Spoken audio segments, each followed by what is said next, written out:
তার মানে এটা আমারই ডিভিশন, আমিও লাল মাটির ছেলে বটি।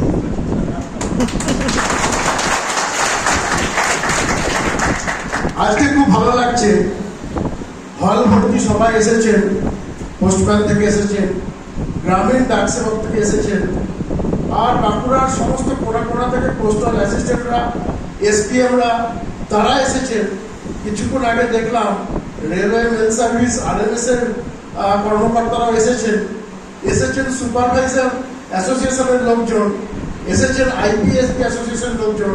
সেজন্য প্রত্যেকটা বাঁকুড়ার এই সম্মেলনে উপস্থিত মানুষকে প্রথমে আমি আমার সশ্রদ্ধ নমস্কার জানাই। আজকে মঞ্চে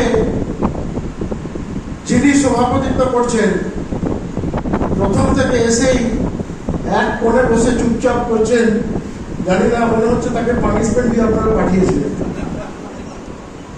ধন্যবাদ জানাই তাকে, ধন্যবাদ জানাই তিনজন এমএলএ আপনাদের এই সম্মেলনে এসছেন, যেটা আমাদের সংগঠনে খুব বিরল।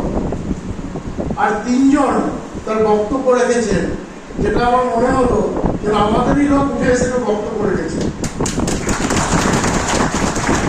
তিন এমএলএকে আমার সশ্রদ্ধ নমস্কার জানাই। আপনাদের মাঝে তারকনাথ ভাদুরীজি বলে গেলেন, অ্যাসিস্ট্যান্ট সুপারিনটেন্ডেন্ট মুর্শিদাবাদ ডিভিশন। ওনার বাবাকে আইসিইউতে ভর্তি করে এখন অক্সিজেন লেভেল 14, তারপরে তুমি